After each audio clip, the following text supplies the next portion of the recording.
Hello everyone, my name is Andrew Hochradel, and if you want to learn how to create custom infographics in Adobe Illustrator, stay tuned. So we're going to hop in, nope, that's the wrong button right away. We tried. We're gonna hop in and we are going to be working in this file. If you need this file, you can grab it down in the description so that you can follow along with me. If you're watching this on the Adobe Live YouTube channel, make sure you subscribe. If you're watching live, hello, nice to see you. We've got Katarina, Doris, Annika, Barbara, everyone's here. So let's go ahead and hop in. If you have questions, let me know in the chat. But I'm going to show you how to make my favorite kind of chart first, which is not a tool in Illustrator. It's something that I just like because it looks cool. And that's going to be a blob chart. So a blob chart is a very unique kind of chart. What I like to do is I will take the pen tool here and I will draw a blob, right? So we're just going to do a jagged blob with a bunch of different edges. And this blob doesn't have to be perfect, right? We can have all kinds of wonky weirdness to this blob. Looks good to me. So from here, we are going to fill this with a color. So I'm just going to turn off the stroke, and then the color, let's do a little rainbow because we're on our way to Pride. So let's do red. It's a bright red. Let's do this red. All right, so from here, what we're going to do is we are going to make a blob chart by going to Effect, Stylize, and Round Corners. So we're going to do round corners here, and we are going to just bump this up super high. So I'm just going to set it to 500 right there, and we are going to hit OK. So we're going to hit OK right there, and now we've got a very weird and wonky blob. What's cool is we can kind of use our pen tool to make some adjustments, right? So that looks okay. That's a pretty good blob. It's feeling blobby to me. So what we're going to do now is we are going to use this as our 100% value. So as you make another blob, what we're going to do is just scale, right? So let's say that this is 100%, right? We have this nice chart down here that we're going to use for all of our charts today, and we have all of our values. So the easiest one to do here is 10, 8, 9, 7, right? You can just do it all out of 100, right? So what we're going to do is we are going to scale this to 80%, right? So if this is 100%, we hit S for the scale tool right over here. And then all you're going to do is hit enter and type in 80%. We're going to hit OK. And what that does is it's going to scale it down. Now we want a copy of that. So what we're actually going to do is use scale, hit enter, type in 80% for that 8, right? Or you could even do 80 out of 100. Oh, that's going to give us the wrong math. That's the wrong math. Anyway, we're doing math here. 80% is where we want to be because it's 8. And we're going to hit, Andrew, pull it together. We're going to hit copy instead of OK. So we're going to hit copy here, and then we're going to change that to orange. And what you can do with this chart is you can come in here and you can actually just start to change over some of these little details, or we can rotate. We can try to find like a different amalgamation of this. Now, this is a great way to do a representative chart. This isn't a great way to do a specific chart, right? So if the next one, Gus, we want to be 7, all we need to do is go to 70%, hit copy, and then we can change this to another color. And we're going to bring that over to the front. So this is a very unofficial way to make a very fun chart. Weird blobs. All right, so that's my favorite. I just like making blobs of things. Now, we are going to use the official chart tools. If you don't see the chart tools, you can actually see every tool that is available in Adobe Illustrator right down here on the left. If you click on Edit Toolbar, look at all these options. You can see all the tools that are available, everything that is hidden behind something.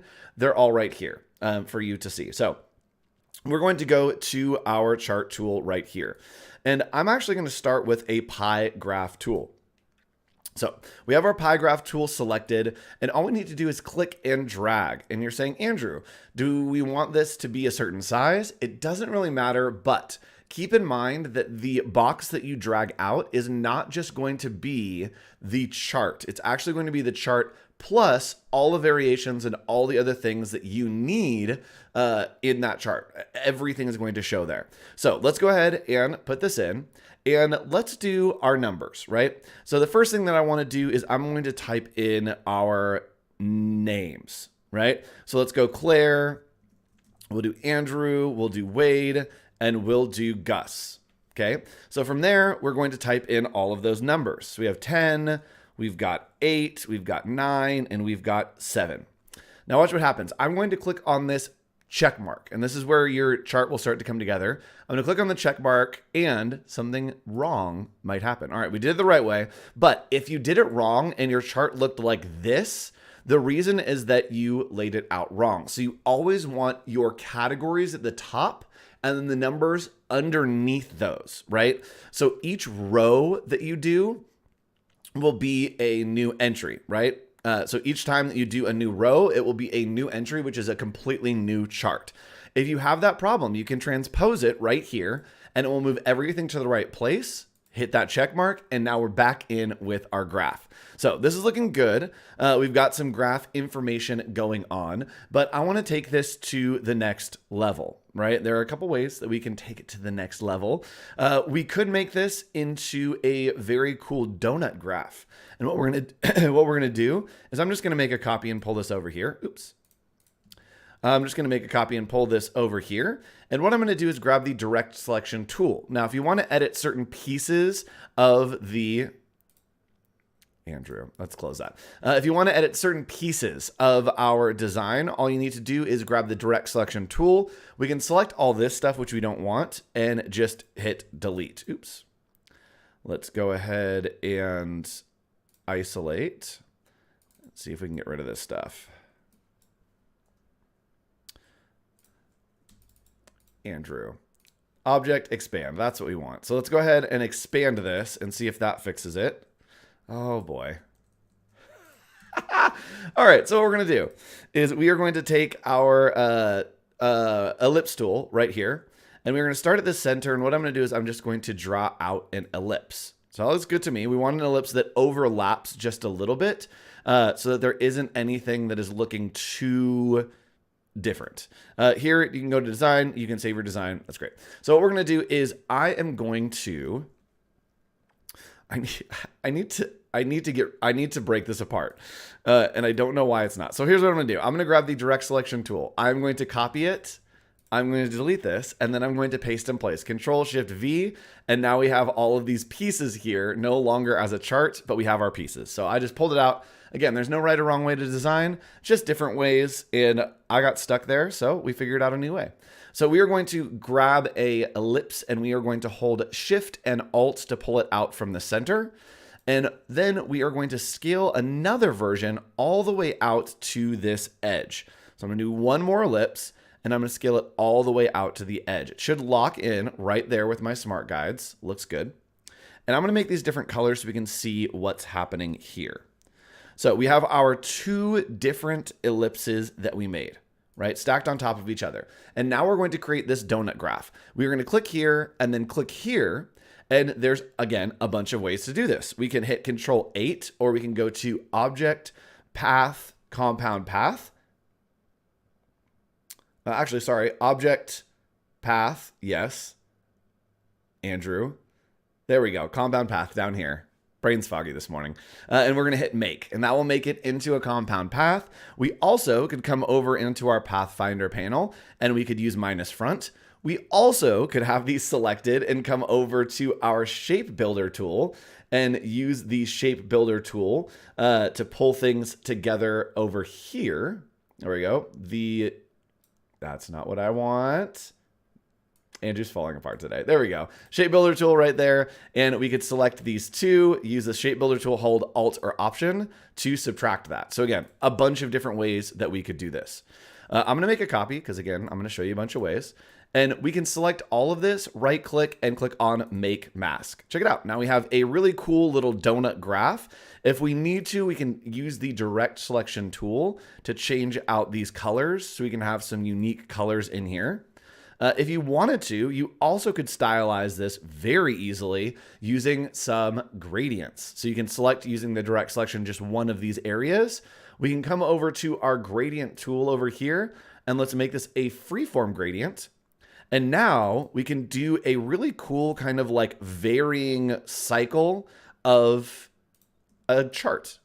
So here, let's do the same thing. Come over to our gradient panel, freeform gradient. Let's pull it up over here. And this one, maybe we'll do that blue. So you can see you can get some really cool effects and really style up these easily. Now, I do want to try to make a 3D version of this because 3D is all the rage. We love 3D here. And so what we're going to do is we are going to select all of these. And when we select all of these, we are now going to use the Shape Builder tool.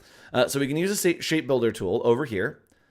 Click here, and what we're going to do is hold Alt or Option and then drag over the center part. And when we drag over the center part, it's going to knock that out and get rid of all of those objects. So now we have separate pieces of all of these objects, right? That we don't need the donut anymore. Each of these is a separate piece. So that looks good. Another way to do that, again, we have multiple ways, is you can select all of this, right? We have all of our pieces, all of our object. We can come in here and we're going to click on divide, and this is just more clicks. So you can click on divide, and that is going to break it into different sections. So now we have all of these different sections separately. So I don't like that way. I like what we did with Shape Builder a little bit better. I think the results were just nicer, cleaner. So I'm gonna use the Shape Builder. We're just gonna grab that and take it out. All right, so we have our shape here with all of the different pieces. And now we are going to do some 3D magic. Ooh, fun. All right, so I'm going to grab some colors here. We'll just toss in some random defaults. Looking good. And let's do like a nice gray. Let's do this blue. That's wild. There we go, red. So what we're going to do is I am going to now go to the effects, go to 3D and materials, and we can play around with a bunch of these. So I'm gonna start with Inflate just because I know that it's gonna look really cool.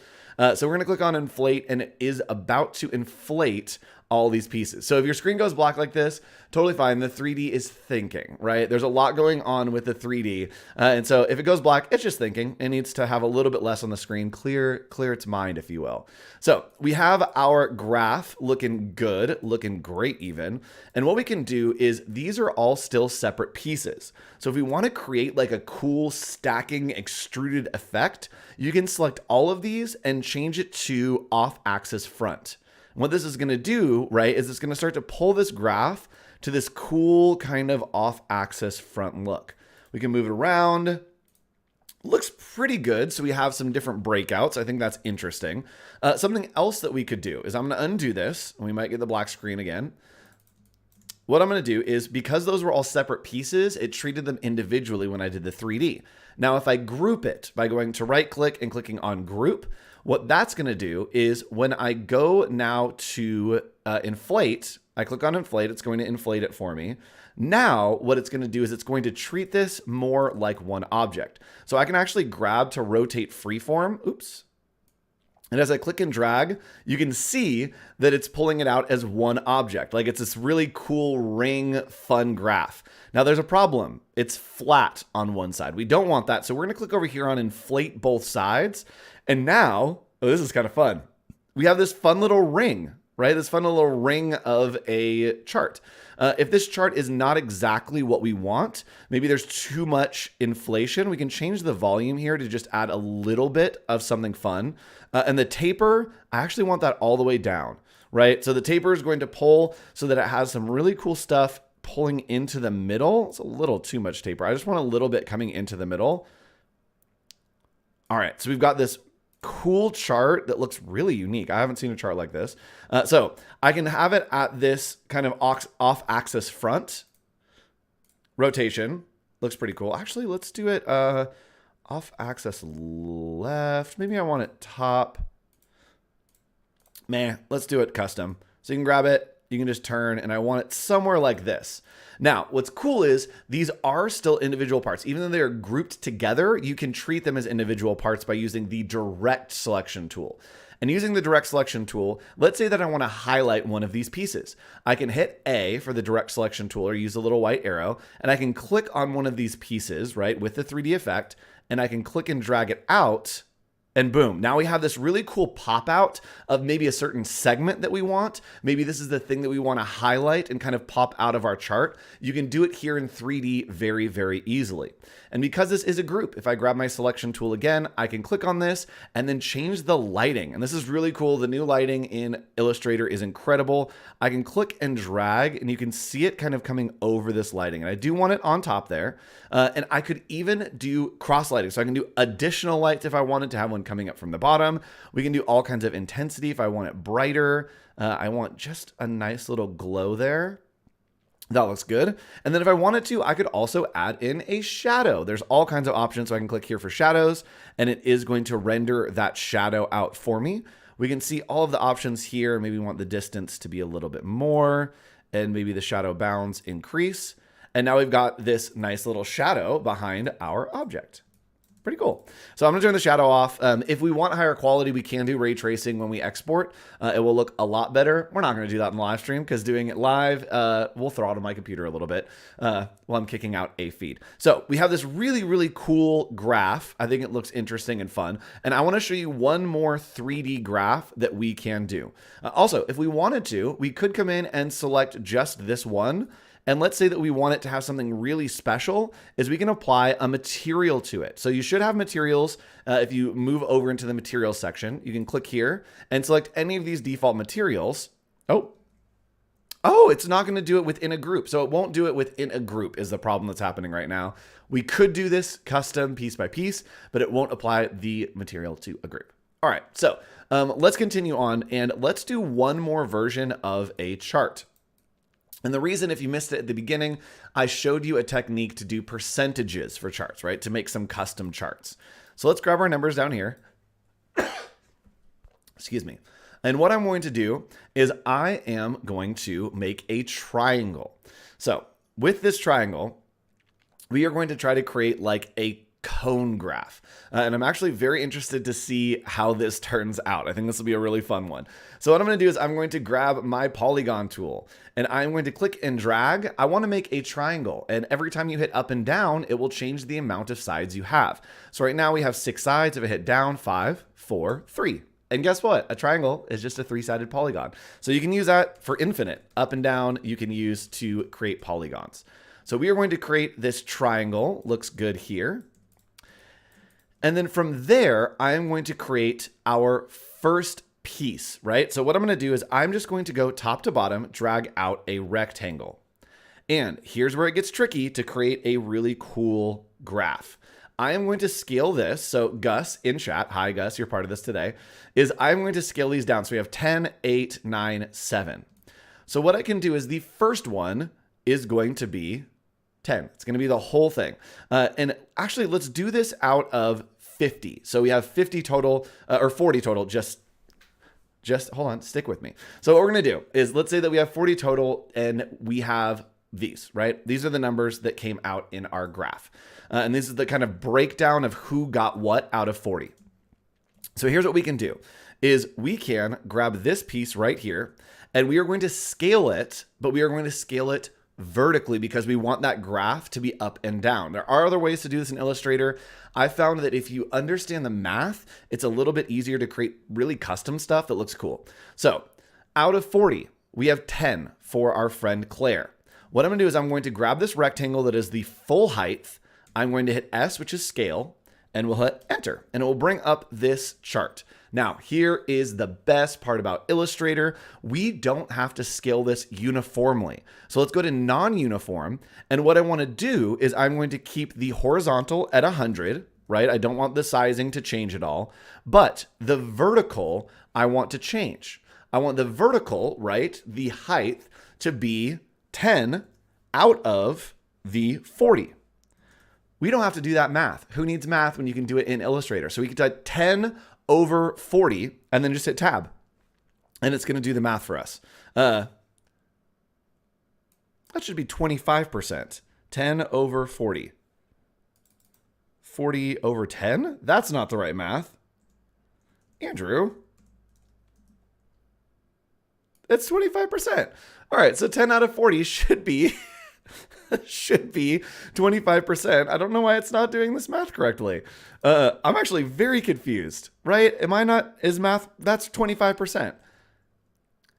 10 out of 40. Oh, it's doing percent. It's doing percent. That's fine. So let's just put it at 25%. It's doing 10% out of 40%, which is 0.25%. All right, so 25%, let's hit okay. And now we have our first rectangle. So first step right here. Cool. We're going to make a copy right next to that, bring it all the way back up. And again, just use that scale trick. And this time we're going 8 out of 40. Let's just do 80 out of 400 because I know that's going to be the right math. Andrew, that's not the right math. 20%. We're going to hit OK. And now we are going to put that right next to this one. We're going to do one more. All the way up, scale enter. And this time we have 9 out of 40. So 9 out of 40. And this is going to be 22.5%. Looks good. And then our last one is 7. So much maths. In 7, we are going to scale. And again, 7 over 40. And what I'm doing the math here and then just moving the decimal because I know that the decimal needs to move right there. Okay, so hit OK. And look at, now we have all of our pieces. We're going to make these different colors. And we know that this math is right because we did it out of 40. And it's just, if I stack it up, it should be at 100%, which is exactly what I'm going to do. So I'm going to stack these up in order right here. It's not the full height. Oh, guys. Oh, man. I'm going to pull this up because the ratios are the same. We're getting real roundabout here. So the ratios are the same. Chaos is happening currently. So I'm going to pull all this out right here. And what I'm going to do is I'm just going to use the shape builder tool, hold Alt or Option to get rid of all these pieces. And now we have all of the little pieces that we need for our chart. We're going to group this together. We are going to go to Effect. And what we're going to do is actually going to be interesting. We are going to delete one side of this. So we're going to delete one side. And all I did was use the direct selection tool to just select all those anchor points. I am going to delete those and then select here and go to Effect, Stylize, Effect 3D and Materials. And this time I'm going to do Revolve. And look at that. What Revolve is going to do is it's going to flip it into this kind of pie chart. So I'm going to do this from the right edge. And now we've got this really weird looking kind of cone, which I think is pretty interesting. I'm actually super into this. So we've got this cone. And we can rotate, we can change. And what we could even do if we wanted, we can come in here and we can move these. So we can move these up a little bit and create this distance between each of these pieces, right? To create this very unique chart that is revolved. So this is a really interesting way to do this kind of cone chart. And I know that I just showed you weird ways to do charts here, but I don't know. I think it's pretty fun. You can come in, you can customize all of the different settings here. And if you wanted to, you could, yes, thank you. Chad is saying that they use math a lot in Illustrator. I agree. I do as well. So you can revolve it right there, or we could use the original that we had and use the revolve on that. Again, if you group it, it will treat it as one object. If we use it all ungrouped as different objects, and then we revolve all those, it's going to look a little bit wonky. And this is a cool way that you could do it. Not quite what we are looking for, but we could come in here even, and we could just change the order and create some cool stuff. Let me create this. There we go. I'm not mad about this. If we wanted to change the amount, you could go ahead and change how much it's revolving as well. Or you can change the offset to pull it out a little bit more. But this is an interesting way to do a chart. I don't know if it's the right way, but this is interesting, right? It's an interesting way to do a chart. Explore the 3D effects, explore your data, and create an awesome chart. Post it in Discord and we can give you some feedback. The Discord is down in the description as well. So I will be here all week with you trying to teach you new things in Adobe Illustrator. Stick around. There is a video challenge coming up right after this. And if you're watching the replay, subscribe to Adobe Live on YouTube. I'll see you next time. Bye.